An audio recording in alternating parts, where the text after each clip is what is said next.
You think your life's crazy.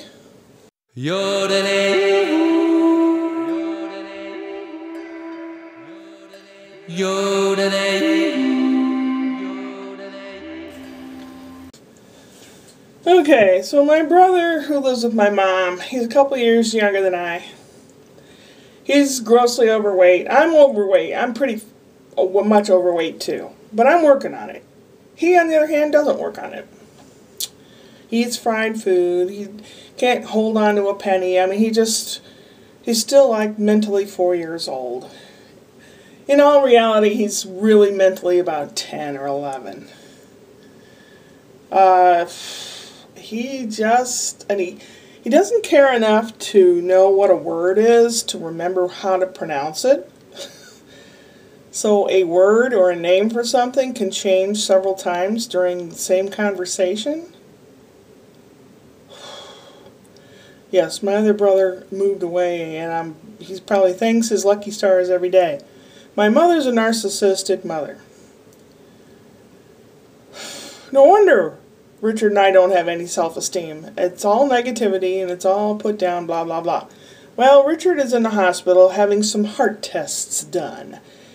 Supposedly Tuesday when he went in, it was supposed to get doses of this medicine to put his atrial fibrillation, to get his heart put back into rhythm. Well, they didn't do that. They ran a bunch of tests, and they had him hooked up to an EKG monitor thing, and they still do. They took some blood, and then what did they do? The next morning, they put a scope down him, a TEE, a transesophageal I know what it is. Transverse esophageal echocardiogram. It's a thing on the end of a hose they stick down your trachea, and it sends like ultrasound waves to the back of your heart. It's an expensive procedure. Then after they did that, they did another electrocardioversion thing where they shock him again. This is the second time he's had this done. This time it held for 2 hours, and then he went back into AFib. I said, well, isn't it like an old car? Like an old car, if you got the manual and you put it back into the specifications as if it were new off the factory line. If it's an old car, it got used to being, having you hold down the accelerator pedal, or it got used to you pumping the pedal 3 times before you start the car. A body's kind of like that, right? Well, it could not, blah, blah, blah. So they did the TEE, they did the shocky thing, and then last night they started a dose of this expensive medicine. He's supposed to get 5 doses, 12 hours apart. I'm not even going to bother doing the math because I'm just too upset about the whole thing. And he may not come out until Sunday. We have a lady coming and staying with Mom tonight, but tomorrow, it's all up to me. My mother hates me. She absolutely abhors me. She has all her life hated me. I didn't do anything to her. Well, yesterday I made the trouble. I made gelatin, and I made some cream of broccoli soup, which I had the rest of the pot, and it was fine. And took it over there, and the caregiver she had at the time, like, oh yeah, well, will you eat this for dinner later? She, oh yeah. And the lady that came over to spend the overnight last night went to feed her before I left last night.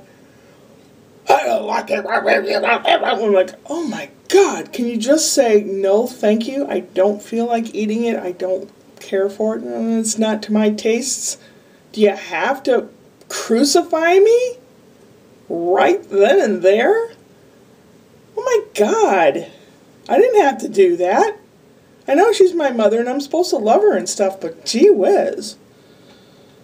The caregiver just called me now and was asking about tonight, so this Doris is supposed to come in the evening tonight, but after tonight, I have no idea. No one writes anything down. No one tells me in advance. I get a phone call asking me questions and I have no idea what the answers are.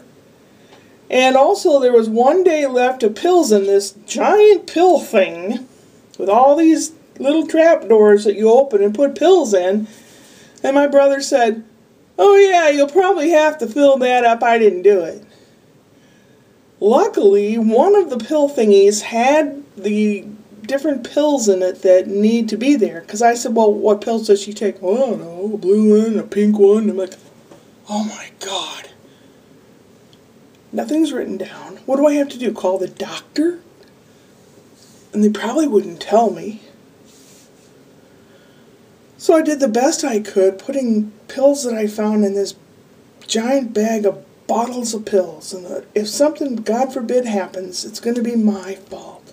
My fault. So all this crap is weighing on my mind and my heart and my emotions. And it's killing me. I don't like it. I don't like having to deal with this crazy, stupid, crazy.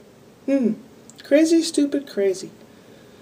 So I have to take over. I retyped a phone list for anyone that would be there, Richard or a caregiver or anyone. The last phone list that was there was from 2003, and half people on that list had passed away. So I redid the phone list and color-coded it and everything else. So I've got to take that over there and hang it up. Talk to Mom and tell her what I know about Richard, and then go over visit Richard, because the hospital's near where they're holding the narcissistic support group meeting tonight. I wasn't going to go, but seeing circumstances are the way they are, I intend on going. Unless caregiver for the evening doesn't show up, then I ain't going nowhere. Crazy, stupid, crazy. Upward and onward.